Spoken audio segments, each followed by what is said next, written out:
Les amis, j'avais déjà fait une vidéo sur ce sujet où j'avais parlé de pourquoi est-ce que Alain Foka, précisément, ne parle quasiment jamais du Cameroun. J'avais fait une vidéo pour expliquer pourquoi des personnes qu'on connaît en Afrique, il faut le dire clairement ici, qui parlent beaucoup d'Afrique, Alain Foka, Dali Yam et Franck Namsi, ne parlent quasiment jamais du Cameroun. J'ai vu une vidéo tout à l'heure sur la chaîne Pensée Québec, parce qu'il faut le dire, je suis cette chaîne parce qu'il est très intéressant, où il essaie effectivement d'expliquer le pourquoi, bon pas lui, hein, Franck Namsi aussi fait par Alain Foka également, pas dans la vidéo de Pensée Québec, pourquoi est-ce qu'il ne parle quasiment jamais du Cameroun. Mais lorsqu'on écoute la vidéo de Pensée Québec, on se rend compte effectivement que ces personnes parlent du Cameroun, ou bien on parlait du Cameroun, mais ne parlent pas du Cameroun tout le temps. Mais dans le pourquoi ces gens ne parlent pas du Cameroun tout le temps, ou pourquoi est-ce qu'ils ne parlent pas du Cameroun, j'ai vu dans cette vidéo que Pensée Québec, lui, n'a pas voulu peut-être dire clairement le pourquoi, il a voulu expliquer pourquoi il tape sur le Cameroun, mais ce n'est pas un tapage aussi violent. Oui, parce qu'il faut clairement dire que les causes qu'il mène, les les combats qu'il mène, voilà, contre la France, c'est trop dit, mais pour le développement de l'Afrique, quand tu les écoutes, quand ils parlent de l'Afrique, tu te rends compte que ce combat, ils ne parlent jamais pour un cas spécifique du Cameroun, pour tous sont Camerounais. Est-ce que c'est parce qu'ils tout simplement sont africains? Est-ce que c'est parce que tout simplement, ils n'ont pas la responsabilité de parler également du Cameroun? J'ai suivi par exemple Alain Foka dit qu'il y a beaucoup de jeunesse camerounais qui sont populaires, qui sont connus et qu'eux également peuvent parler du Cameroun, mais pourquoi tout le monde attend que lui seul parle du Cameroun? Et moi dans cette vidéo, je vais donner les deux raisons parce que il faut le dire clairement ici, hein, c'est pourquoi les Camerounais tournent autour du pot, il faut le dire clairement.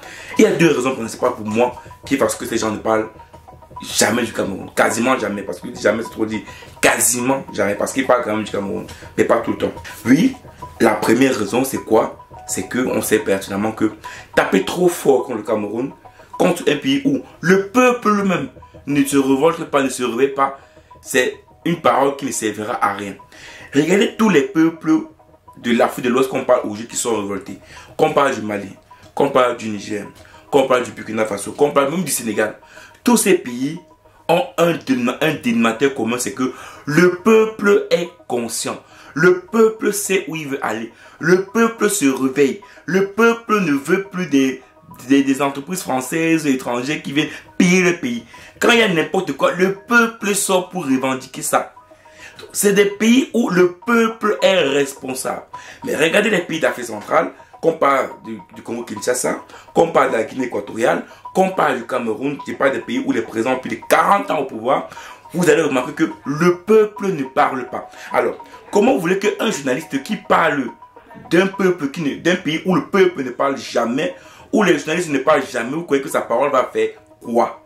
Ça veut dire qu'à un moment donné, pour que même ces journalistes-là parlent de ces peuples, c'est important d'abord que même le peuple lui-même d'abord se réveille.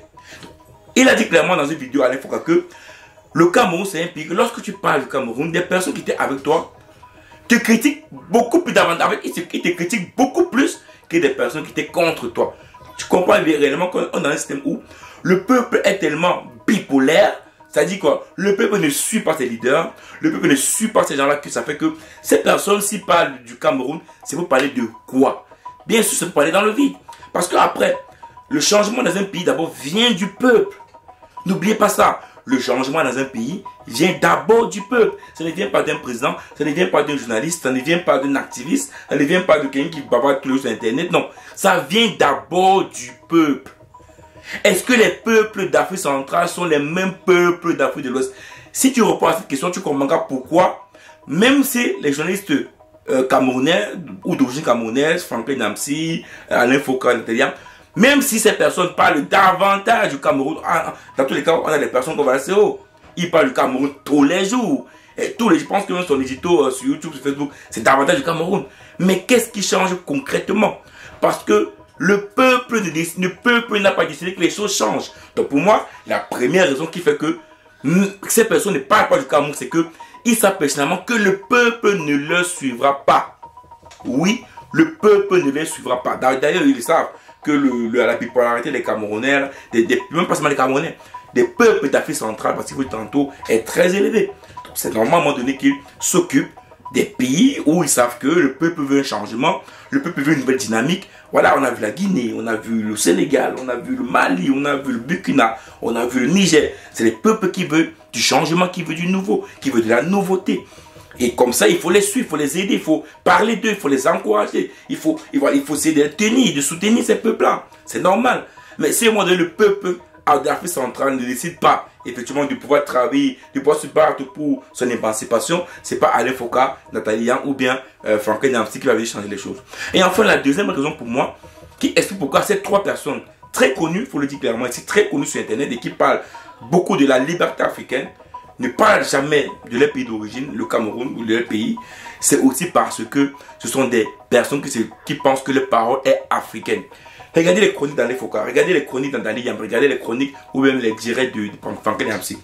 Vous voyez qu'ils ne fonctionnent pas en termes de particularité, ils ne fonctionnent pas en termes d'individualité, mais ils fonctionnent en termes de globalité. Ça veut dire quoi? Ça veut dire tout simplement que quand Franklin Nyamsi, Nathalie Yam prend la parole, c'est pas uniquement pour un peuple en Afrique, mais c'est pour toute l'Afrique.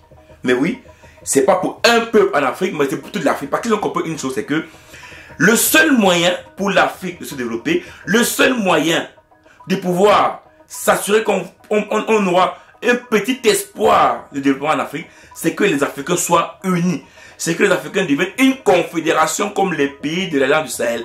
Que les Africains s'unissent réellement. Parce qu'aujourd'hui, les Africains, qu'est-ce qu'ils ont fait? Ils ont créé des communautés économiques partout, qui sont dirigées par certains pays africains, mais on sait tous que les vrais dirigeants sont à l'extérieur. Et donc, ça fait que toutes ces communautés, petites communautés économiques qui ne servent à rien, ne peuvent pas permettre à ce que l'Afrique puisse se développer. Et donc, ils ont compris qu'en fonctionnant globalement, je parle des Camerounais, je peux également Kémy Séba également, mais qui n'est pas Camerounais, en fonctionnant globalement, en ayant de l'africanité, ils savent pertinemment que c'est cette globalité qui va permettre à ce que l'Afrique puisse s'unir. Vous savez, la chose que je pense même que les Européens ou bien les Américains, d'abord les Européens ont réussi lors de la colonisation, c'est quoi? C'est de séparer les Africains. Avant T1, ils ont réussi à nous séparer. On connaît tous la célèbre phrase qui dit diviser pour mieux régner, c'est tout. Donc ils sont arrivés en Afrique, ils ont fait les séparations, ils ont même montré à des peuples qui sont pareils, que vous êtes différents. Et donc, aujourd'hui, pour que l'Afrique puisse sortir de l'eau, c'est quoi? Il faut que les peuples soient unis. Et donc, c'est le travail d'Alain Foka, c'est le travail de Nathalie Yam et c'est le travail de Franklin Nyamsi. Voilà ce que vous devez comprendre. Donc, les deux raisons que vous devez comprendre pourquoi ces trois personnes ne parlent pas de Cameroun, c'est que de un, le peuple camerounais, le peuple des pays d'Afrique centrale ne sont pas des peuples qui sont forts, ce ne sont pas des peuples qui veulent la liberté comme des peuples d'Afrique de l'Ouest. De deux, c'est des personnes qui parlent de l'Afrique dans sa globalité parce qu'ils pensent que la globalité sera davantage plus importante que l'individualité parce qu'ils savent précisément que chaque pays africain tout seul ne pourra pas peser lourd devant un France, devant l'Union européenne, devant une Chine, devant une États-Unis. Comment le Cameroun peut peser devant les États-Unis? Comment le Cameroun peut peser devant la France? Comment le Cameroun peut peser devant l'Union européenne? Comment le Cameroun peut peser devant la Chine? Comment le Cameroun peut peser devant le Brésil? Comment le Cameroun peut peser devant l'Inde? Comment le Cameroun peut peser devant la Russie? Les amis, ne nous trompons pas. Ils ont compris une chose, c'est que on a besoin d'être unis.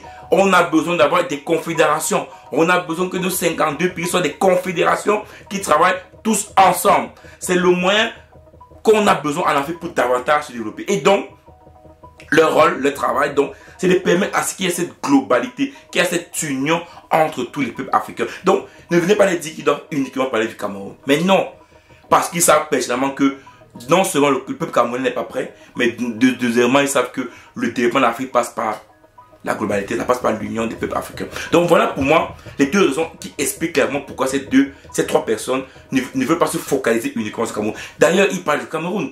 Dit qu'il n'est pas du Cameroun, c'est pas vrai. Moi, j'ai suivi les chroniques d'Alain Foka du Cameroun. J'ai suivi les chroniques de Franklin Nyamsi du Cameroun. J'ai suivi Nathalie en parler du Cameroun. Et il parle du Cameroun. Peut-être pas tout le temps, mais il parle quand même du Cameroun. Mais, tenez, comme c'est aussi, il faut parler de l'actualité. Donc, il y a moins d'actualité en Afrique centrale qu'en Afrique de l'Ouest. Et c'est normal parce que les peuples en Afrique de l'Ouest se bougent. Ça, il faut le dire, les peuples en Afrique de l'Ouest se bougent, alors que les peuples en Afrique centrale ne se bougent pas. Et ça, également, il faut le dire clairement ici. Donc, les amis, voilà ce que je vais partager dans cette vidéo. Je vais qu'on soit clair pourquoi ces trois personnes, pour moi, sont très, très importantes pour le devenir de l'Afrique. Leurs paroles comptent énormément pour les Africains. Leurs paroles changent des vies. Leurs actions changent des vies. Et vous assure que lorsque les nouvelles générations vont comprendre que l'Afrique a besoin d'être unie, un seul, l'Afrique a besoin d'être des États-Unis d'Afrique, là, au moment donné, on comprendra que c'est le seul moyen pour nous de se développer. Mais chaque pays pris individuellement, pris indépendamment, je pense qu'il n'apportera pas réellement quelque chose de concret pour son peuple. Ciao!